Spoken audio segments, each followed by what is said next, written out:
Well, good morning, good afternoon, and good evening, depending on where you are in the world. I'm Kevin Simmons.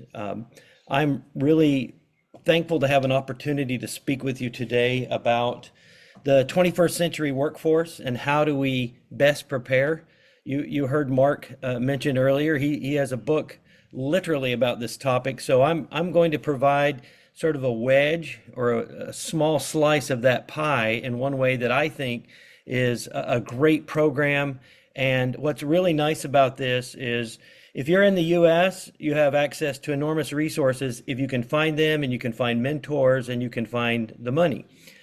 This technology I'm going to share with you today is not ITAR restricted, which is great for folks that are not in the US who are wanting to help build and help their students achieve their best. So I'm going to talk to you today about the Dream Big program, and specifically I can share how I have implemented some of the advantages, some of the technologies and things with my own students.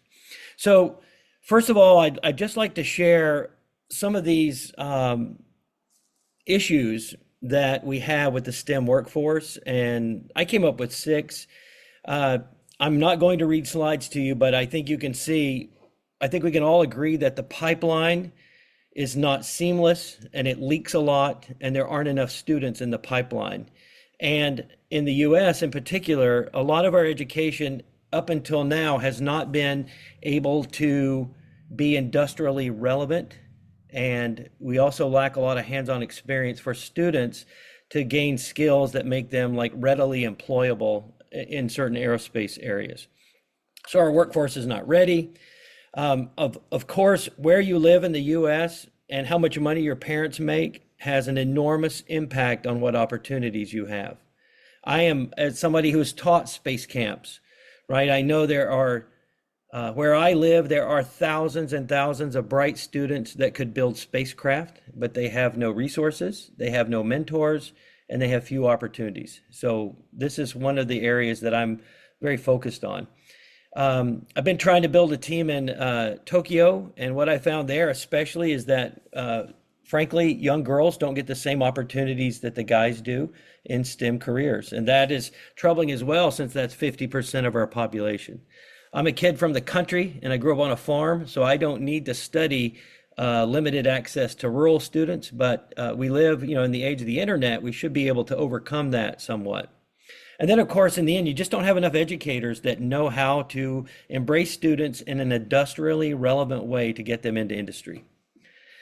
So here are, again, some of the limitations. If you're an educator, the curriculum is not scaffolded in such a way and progressive that you can take kids easily from where they are to where they need to be. So an employer will say, oh, this is a great kid.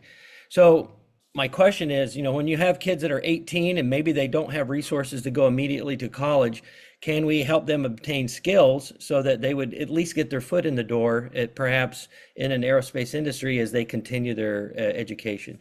Again, if we put too much emphasis on the abstract and the theory and not enough on the hands-on, then it becomes difficult to be useful in the short term to a company. We've got a whole, we've got a lot of issues right now in our country with respect to just simply an anti-intellectual movement and the funding of basic research. So I actually met personally with my congressman to discuss the importance of NIH and NSF and NASA science and how that's the seed corn of our future innovation. So we don't collaborate enough with industry. And I've often heard this, there aren't enough scalable models. The thing that I heard about the little team that I built that's had quite a bit of success is, well, how do you scale this, right? How do you get magnitudes of students involved where we haven't in the past? And frankly, again, educators and even the training that students get isn't really focused on microgravity to this point. So issues and limitations. So let me introduce the Dream Big program.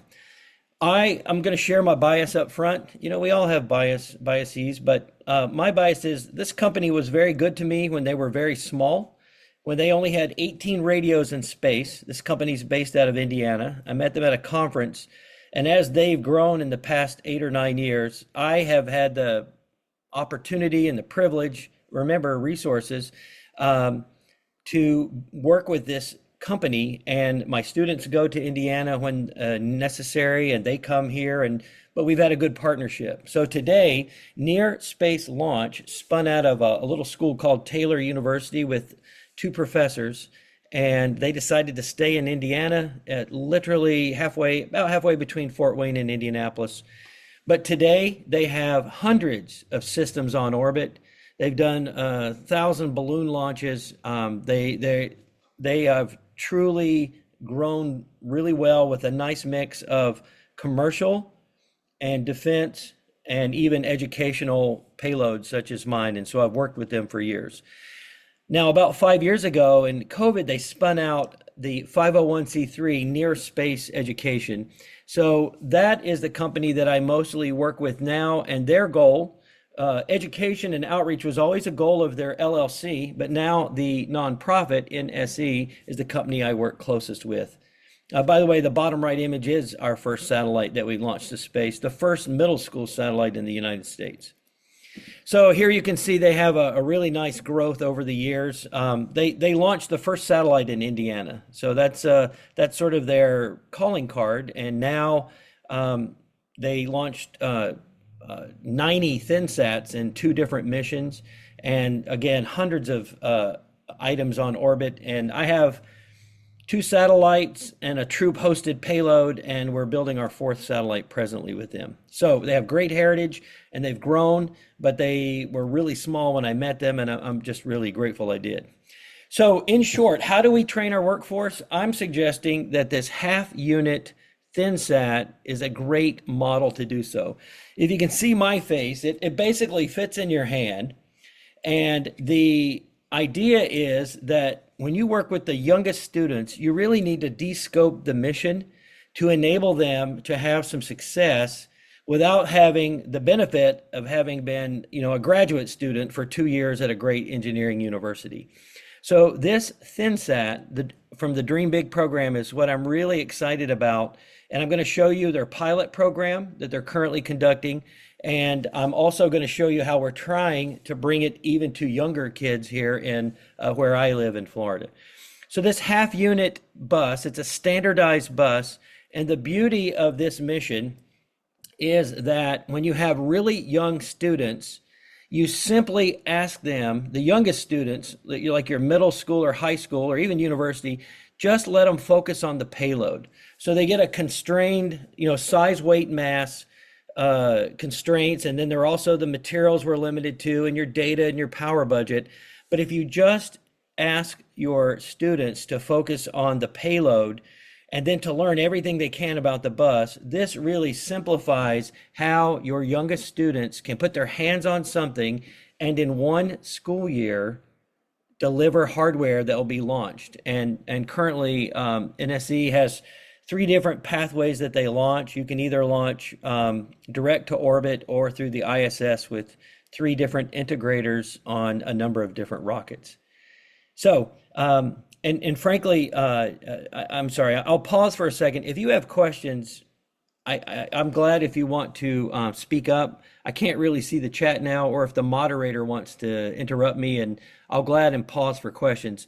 But I want you to see this half unit CubeSat has solar panels that will fold up. And what's really neat is when you get 6 of these, they fit together and they fill a 3U deployer. So a standard, what we used to call the nanoracks or Exo Launch or now Voyager, whatever the deployer of your preference, this is a standard 3U form factor. So this is a very much a known quantity, right? This deployer is widely accepted, widely used. But now you have, because you have a smaller satellite, you have lower cost, right? Much, much lower cost. And you can fly these small constellations, and you can see how they are deployed. And if I go to this next slide, you can see this is where your kids really get to be creative, is they determine the mission. Is it science? Is it atmospheric science? Is it remote sensing? Is it some sort of internal payload or validation of hardware or space weather, whatever the mission the kids choose.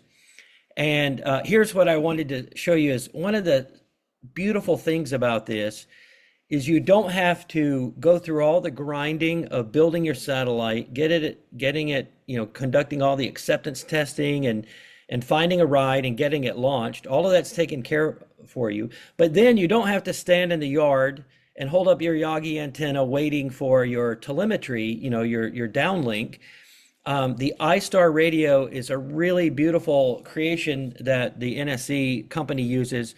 And so iStar radios use the Iridium network. The ones that I fly today use Iridium.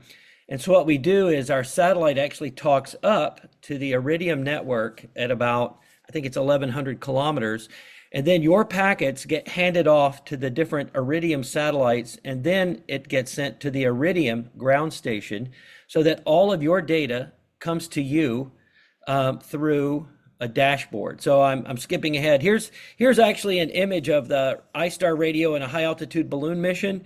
And I actually took a screenshot of just the hexadecimal packets of our current satellite built by middle and high school students that we launched last August on Transporter. So that having the console, right, is a great way to teach your kids without having to struggle to, find your data packets or lean into the AMSAT guys and be held or be, having to wait for amateur radio guys to try to find your packets and then share them with you. So this is called Dream Big. And as you'd imagine, I mentioned that it takes if you have 6 Dream Big ThinSats, you then fill a 3U deployer. So the Dream Big program really consists of inspiring, equipping, and impacting. So the impacting is at this stage the NSE and NSL. NSL is the hardware manufacturer, NSE is the education nonprofit. So what they have done is they have found 6 partners, and one of the requirements to be in this program is that you will prototype and do outreach with middle and high school students with high altitude balloons. So what you're going to see here is in the first cohort, there were 6 universities chosen in the Midwest, in and around Indiana. And here you can see they're almost done with their first year of building, and they're about to integrate their hardware. So the high level takeaway of Dream Big is you can start, and in one school year, your students can build their payloads or even assemble their bus. They can do all the work that they're able to do from their own abilities, and they undergo a PDR and a CDR, etc. Then these colleges are coming to Indiana and they're doing their integration, and then they're doing their bakeout and vibration testing. So they're getting their acceptance testing done. Because you use an iStar radio, you don't need to file for like a separate FCC license. You're actually nodes on the existing Iridium network, so that simplifies the paperwork process. So I had the privilege of meeting a bunch of these college kids at the banquet recently. And again, here's the console I mentioned. So the reason you may ask, why was Purdue and Western Michigan, Taylor, why were these schools chosen? It's because the funders for the first pilot of the Dream Big program were from Indiana. And that's the reason that these schools were sort of selected and certainly have done great work.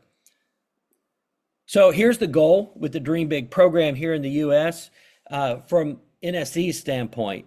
Now I'm going to share with you how I want to work with students and teachers overseas and what we're also trying to do in Florida with this program. But the first year, the pilot program is almost complete and they're preparing to integrate. But the goal is that phase 1 was this 6 university pilot. Phase 2, they want to expand to regions, and then phase 3 is for a national program. So Dream Big. Some of the payloads I thought I'd share with you. You can see there remote sensing for aerosols, detumbling, a magnetorquer, Taylor University is looking at trying to work out the process for robotic assembly in space. So they're working in that lane. So what you see here, and these Langmuir probes are plasma ion analyzers. So what's really cool about this program is the payload is entirely up to the creativity of the student. And I'm going to take a side trip here. I was invited with another teacher to bring a US team to Beijing right before COVID, and we were in this worldwide hackathon. And interestingly, when we got there, they said, we want you to teach a class to Chinese educators. And we're like, what? And they said, we want you to teach us how to make our kids creative. And that's a very interesting question that I'd never considered is, we apparently do this pretty well in the US about in certain lanes and provoking our kids to being creative and letting them come up with these missions. One of my common lines with my student team is, I don't care what you do, but you should have a great reason for doing it. So being able to justify what you want to do and letting kids look at problems without giving them solution is a fantastic, I think, learning atmosphere. So these are the universities, and they will be launching between now and the end of the year. And I just took there were a lot of slides of the kids presenting their work, and I did not have to feel like it was appropriate to take enough time to share all of them. So I just sort of made a collage of the college kids doing their outreach with middle and high school and younger kids, flying high altitude balloon missions with their payloads and some of their CAD drawings for their hardware. But they're, as I said, they're going to integrate and launch these soon. So because of this, this company and this mindset, and as I shared with you, I have worked with them for 8 years or so now. I have been able to help my students crawl, walk, and run, even though I put that in the wrong order. So I'm just going to quickly go through this.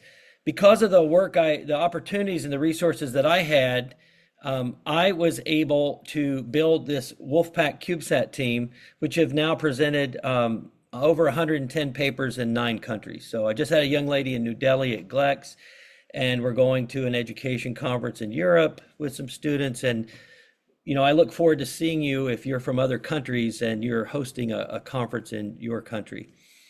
So just to let you know, because our education system, for all those reasons you saw earlier in the presentation, do not allow, it's siloed and we don't talk well sometimes between subjects. I actually created 3 companies and I co-created a conference just to give my kids opportunities to be treated as young professionals and not kids. So that's one of the secret things that we've done to help give kids more opportunities. So we've launched 3 spacecraft to date. The YSAT was, that was obviously our first mission. CapSat went to the ISS and deployed.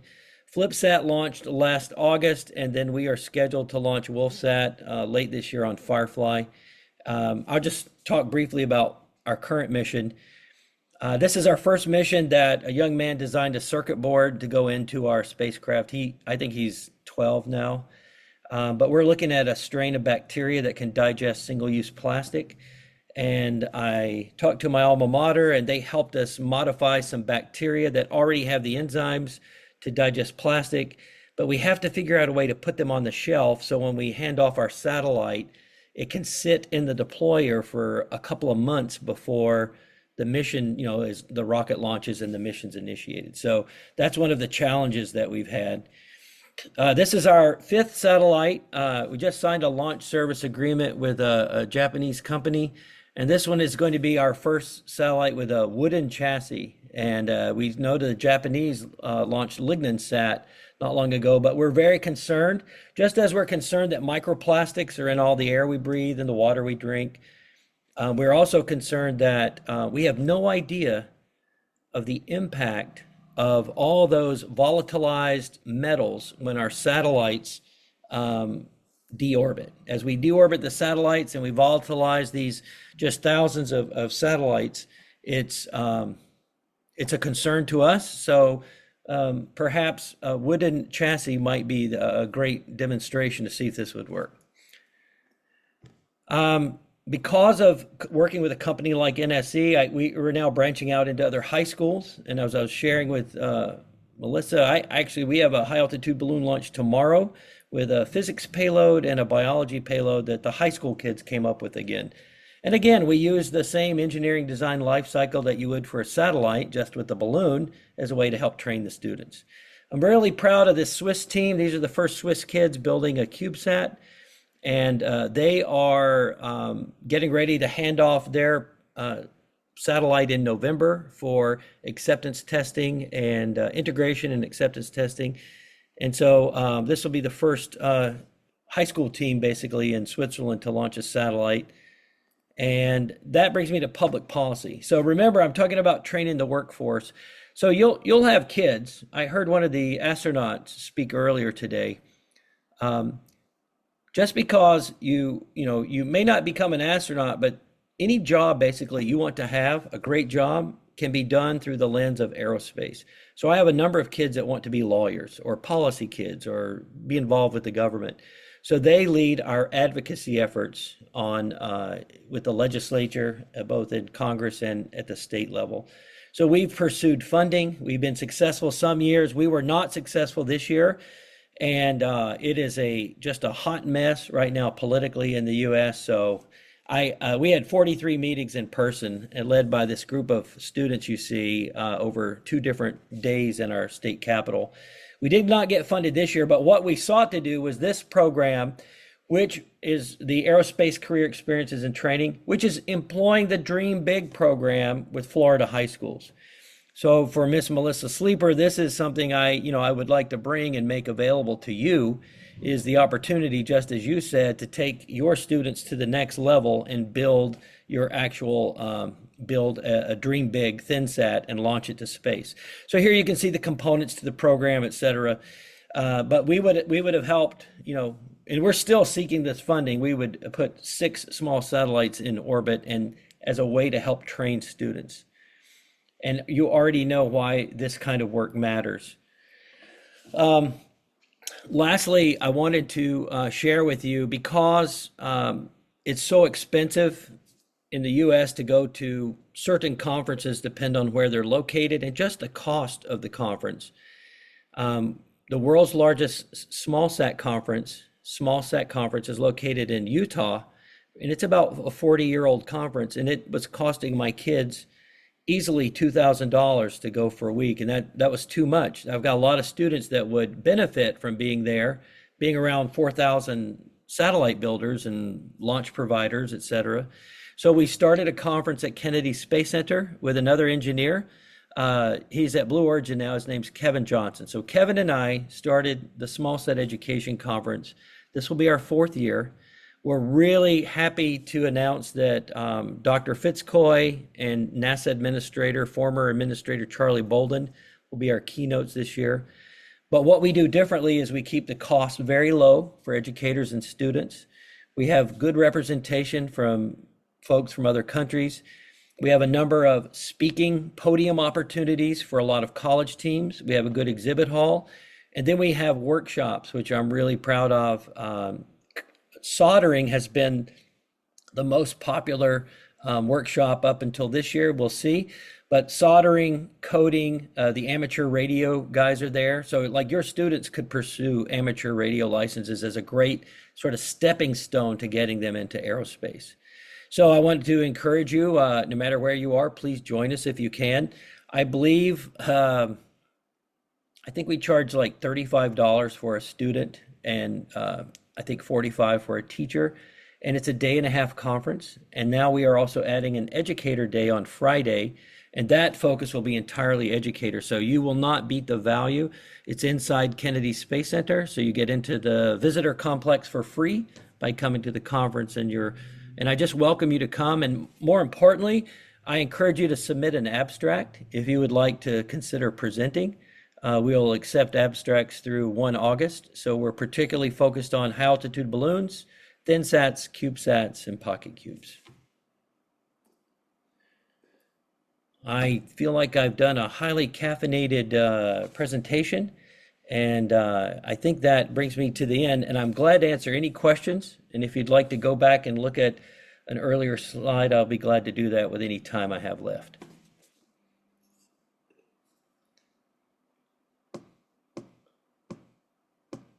So Kevin, I would like to ask one thing. When you were talking about really young kids, how old, what are the age groups? Like in the middle, you said that there were middle schoolers. Then are you working with the elementary level students as well? So that's a great question. And I cannot say that every program I have fully embraces elementary schools, but I believe you would agree that occasionally you have a student who is particularly motivated and mature for their age and knows what they want to do. For instance, I think he's a 10-year-old kid from LA. He helps update one of my web pages because he's just good. He knows what he's doing and he never lets me down. There are other times there are 18-year-olds that I would not trust to walk across the street without potentially being run over. So, in general, I can start with a 10 or 11-year-old that knows what they want to do. And again, the benefit of my program is I don't make any student do anything. They come to me, and I work with kids from many different schools and, in fact, many different locations. But I'd say 11, 10 or 11, especially if they have a little pre-algebra. And if they're good at math at 11 or 10, then they'll have no problem because we can immediately start talking to them about orbital mechanics and things that they can grasp that we could start out virtually and help them learn the culture of being on an aerospace team.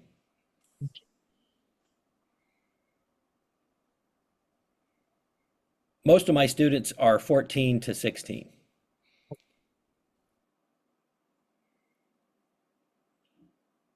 And then after like 16 years old, what happened? Oh, Like, so what happens with us is the students that stay, especially until the end of high school, it's because they have a leadership role, right? That every I I don't I have the privilege of not having to say you're in charge or you're in charge. The kids that want to be in charge, they're the most dedicated. If they are internally motivated to have a leadership role on the team, it takes care of itself. So I have students that are actually undergraduates that will advise the younger kids. And what's beautiful about that is the modeling and mentoring that happens, especially with someone who's familiar with our team, who was there as a younger kid, who can now pass along and give back to the younger kids.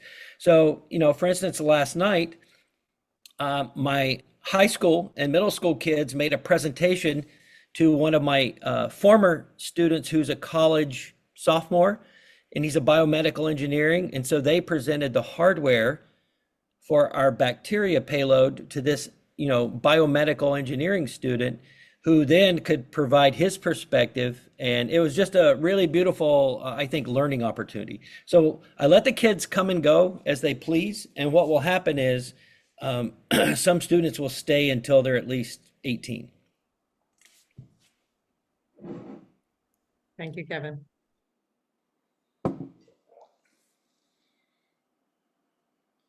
Hello, Kevin. Hi. Hi, how are you? Nice to Hi. meet you. You too, Thank you very Oscar. much. First of all, congratulations. It's amazing what you have done. I think it's an example for many of the organizations around the world that were working on space communities. And well, I live in Mexico City. I know I've been here for the overview roundtable around 3-4 years. Thank you, Mark, for creating this as always. And yeah, I was wondering, I'm working a lot with children here in Mexico, creating different initiatives. But as you may know, my country and many other third countries are not really, yeah, we don't have any kind of help, or mostly, or basically no help for governments, or and the space community. That's one of my roles right now, or what I like to think one of my role is to expand the community. I'm a psychologist, and I've been working in innovation in educations for more than 15 years, creating technology projects in large scales and small scales in Mexico and Latin America.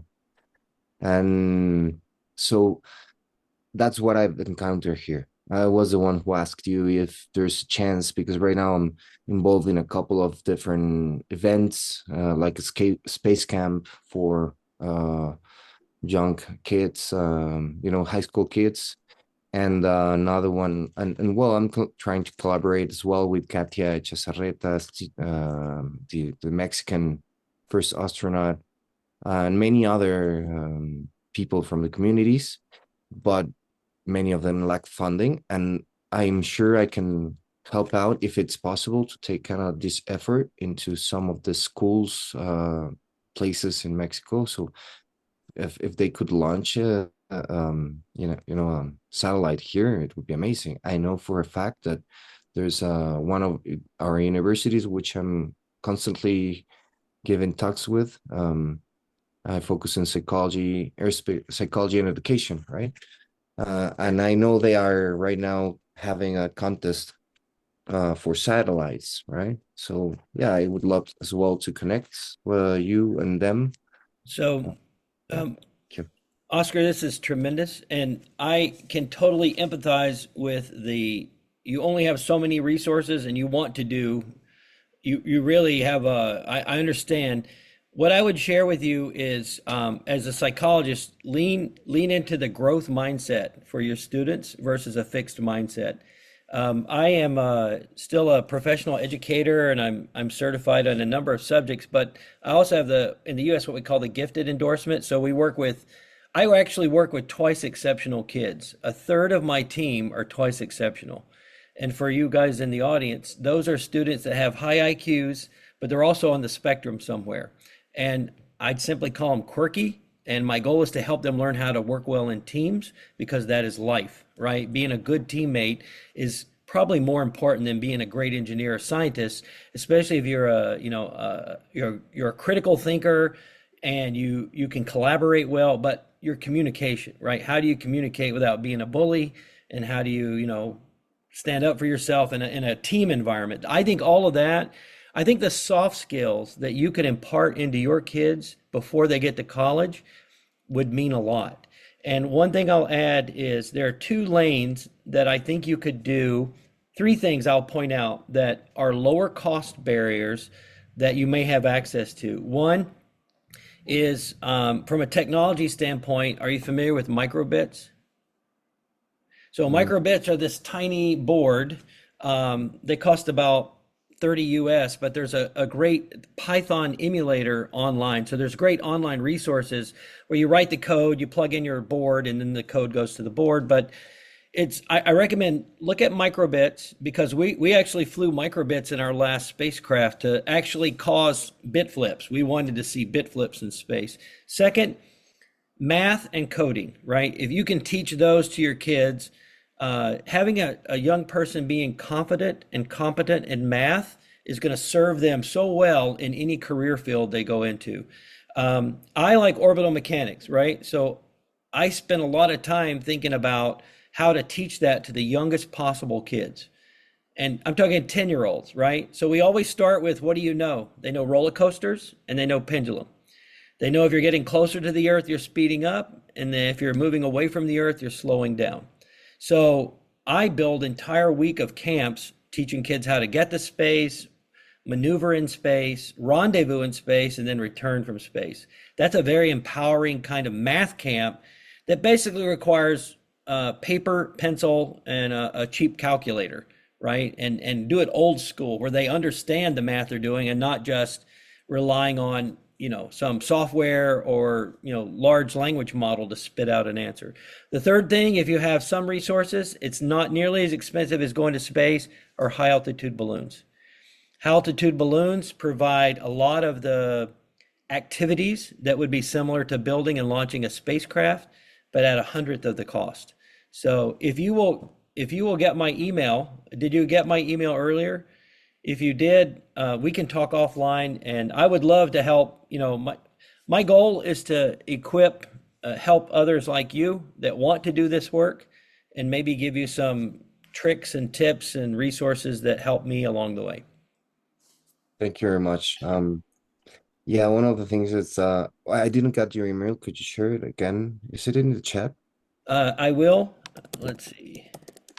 Yeah, and one of the things that I want to work as well, because most of we people of space engineers, we're I'm also trying to work in teamwork, right? How to promote teamwork, but actual teamwork and people from space communities or as astronauts, right? Or further, I was national athlete in rugby and ice hockey. So the sports part as well in astronauts, in people who wants to go to space, it's really important, right? So all the physical aspects to involve it into the educational perspectives of sciences, it's also really important as you talk. Right. I would totally agree that not only sports, which I coached sports for decades, right? As a teacher, I loved coaching sports. My favorite was volleyball, girls volleyball. I said, ladies, in what world can you jump as high as you can, hit something as hard as you can, it hits someone in the face and people clap for you? I said, you get to box without ever making contact with your opponent. So I think sports is great, but I also was in the military. So when you have a small unit, like if you think about special forces units, they are cross trained. You have an area that you are the subject matter expert, but then you need to know a couple of other jobs. And what's really important in this concept of what you mentioned is how does everyone understand the big picture, right? Like one thing we never teach in school here in the US is systems engineering to young kids. We never I've not found any great training where kids look at the high level, the big picture, and then they can see how important their component is in that big picture, just like a teammate, right? You just need to be really great at your position, your responsibilities, but you also look after your buddies as well. So I feel like what you said is very true. And again, that's the soft skills that we can, as educators, impart into our kids even if we don't have a lot of resources, we can create environments. And I'll give you an example. If you do a high altitude balloon, it doesn't even have to be super high. You could constrain your kids. You could have them build a device to, say, protect an egg, an uncooked egg, but you could put costs on all the materials. You could say you have a budget and you can do whatever you want, but you have to stay within your budget. So you force the kids to do optimization problems. I think that is a great thing you can work in for reasonable costs. And I look forward to speaking with you later about this. Thank you very much. I don't know. I'm ready. Hi, Ron. Is my time up? Oh no, I think you're good till 10:15. Okay, Um, or quarter after the hour, depending on sure. I'm your glad to time zone. answer. Yes, I was thank just you. popping in to see how things are going. Well, I'm glad to answer any other questions this group may have. Please go ahead.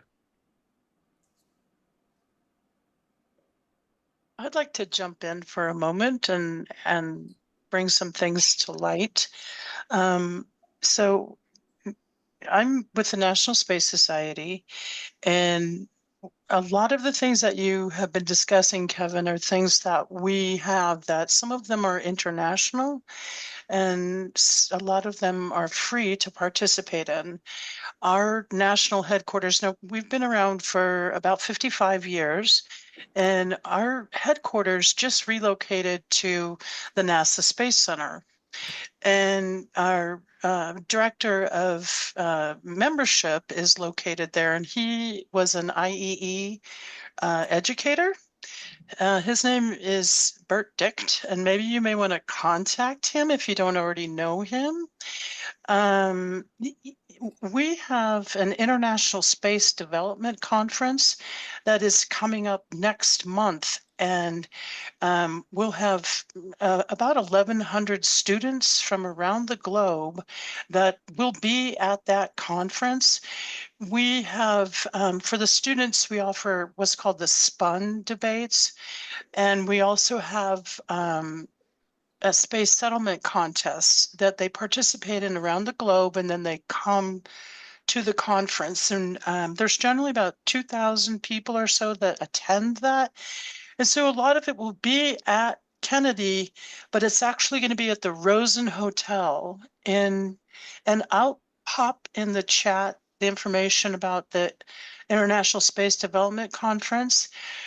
I, as a member of the National Space Society, I manage their chapter resources pages. We have chapters all around the country, and we have international chapters as well.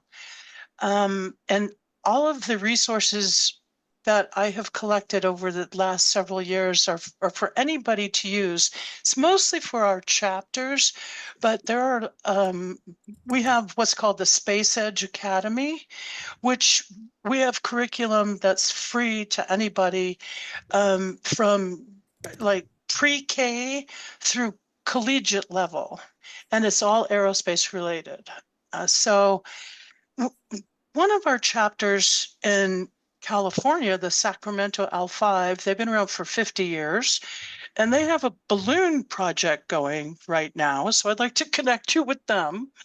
But also, we have a career center that offers opportunities not only for jobs that are available in the aerospace industry, but also internships for people to look at, from around the globe and possibly hook up with some of those things. One of our chapters in the Oscar from Mexico, one of our chapters which is located in Phoenix, Arizona, has an outreach in Mexico, and she is one of I'm putting her as one of our top advocates and a rising star. And she has done like at the Universidad de Villa de Bravo, and connecting with the astroculture and the space exploration in Mexico. So she is a really good connection in Mexico. I don't know where you're located in Mexico, but it's kind of many of the things that you're talking about are things that my resources can lift a lot of what you're doing, Kevin. And like on the chapter resources pages that I developed, SLU is on there, Ares is on there, the Human Space Project are on there, and I am very selective with organizations and tools that I select to actually go on these pages. So I'll put a connection also in the chat, how to find that. It needs an update. There are a couple errors on it. We just got it on this website. We moved it from another website, so be aware. But the things that are on there are minor errors. It's like, maybe a spelling error or something like that. But I'll put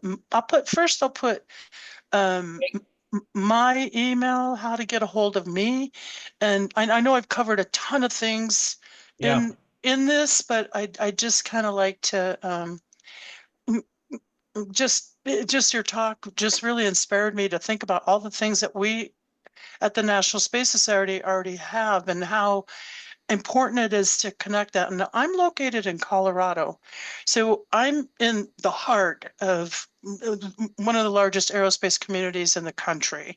Right. I mean, so we've got a lot of connections here too. So right. Thank you for sharing that. First of all, I've been in the NSS for 20 years. I'm a space ambassador, and my kids are presenting at ISDC in Orlando next month. So I'm excellent. I actually have already posted. Frances Delutri is the lady that I work closely with in Space Edge Academy at the National Space Society for the viewers online. I also, with my conference at Kennedy Space Center and my companies, I created with the NSS a competition for students called the Goddard 100. Our website is goddard100.org. The entire competition is to celebrate Robert Goddard's 100th anniversary of the the liquid rocket launch that he did in 1926. So if you guys would like, anybody listening, I put the link to the contest in the chat. I also put my conference link that was on my slides, and I put Frances Delutri's email. She runs the National Space Society Space Edge Academy, along with Lynn Zielinski. But yes, so I'm very, obviously really familiar with that. I've judged spun debates for a number of years, and my kids won one of the space settlement design contests. So I highly recommend, if you're able to get to the U.S. with for the International Space Development Conference. It's normally late May, early June, and there'll definitely be a number of students, particularly from Europe and India. All right. Yes, Mark, less than a year now. Yes, and we're giving away. I put up $1,000 in prizes for students, and I have an educator contest on our conference website, Small Set Education, and we're actually put up. We had a little money left over last year, so we put up $5,000 in prizes for educators that submit curriculum ideas related to balloons and ThinSats and CubeSats. So I want to invest back and provide some opportunities and a few resources that we can to educators. So yes, is there another question? This is awesome, Kevin. I had no idea that you were a member of the National Space Society, and I'm not sure how to pronounce your name. Clea or Celia? Clelia. Clea. Hi, Okay. how are you, Perry? This is I'm- Clelia. I'm the space ambassador for the National Space Society of Phoenix. Thank you very much for your words. That was very kind. Yes, I'm here in Mexico City, and I'm doing a lot of events, and I called my event Astrocultura, and it's been a blast, all pun intended, to represent the National Space Society of Phoenix and the National Space Society here, and to just launch, like Oscar was saying before, launch like an entire generation here in Mexico that does want to collaborate and does want to participate. So I'll be in contact with you, Perry. I'll send you my WhatsApp number as we're speaking, okay? And Okay. Kevin, I will also be in contact with you. We will definitely be going on the website that you gave us and promote how to send, like you said, those satellites, but maybe done Right. here in Latin America. Yeah, I would like education groups to build these payloads and let us integrate them here in the U.S. and launch them from the U.S. to space to help you get to Yes. space. One thing I'll If share we with could you do- guys is we raised money a couple of years ago and sent 15 CubeSat emulators to Peru, to teams in Peru. And then last year we had a teacher and a student from Peru come to our conference and share out the work that they had been doing with the emulator. And that was just a really great opportunity. And one of my kids, I had to put him on the spot and I said, Santi, I need you to translate. These guys don't speak English. So I had one of my Wolfpack kids, I think he's 14. He hopped up and the team from Peru presented, and it was just a beautiful thing. And if we had enough Spanish speakers at our conference, we would create a track where we could have a Spanish speaking track as well. So We can do that. We can do that. Hi, Clelia. I'll grow you already. So I Perfecto, welcome gracias. I welcome any interest from like Oscar in Mexico. If we can help you with balloons and emulators and help you get started, and then you will not find access to space where you build something with your kids and put it in space probably as cheaply as the NSE guys can do. And my intent is to do what they're doing with universities now and bring it down to middle school. That's what I really want, is middle school kids that know what they want to do and are excited about learning STEM to be able to put their hands on something and say, yep, that went to space. I work a lot with middle school and elementary school, much of it. So we can do a lot of great things here in Mexico. Fantastic. We have a podcast, so I'm hoping, Oscar, we can do an interview with you on our podcast called "Let's Go to That's cool. Space: Blue Sky Learning." So I would love that. I already wrote an email, so I would love to. Thank you very much. all right. Like- Thank you, Oscar. Is there any other questions from the group?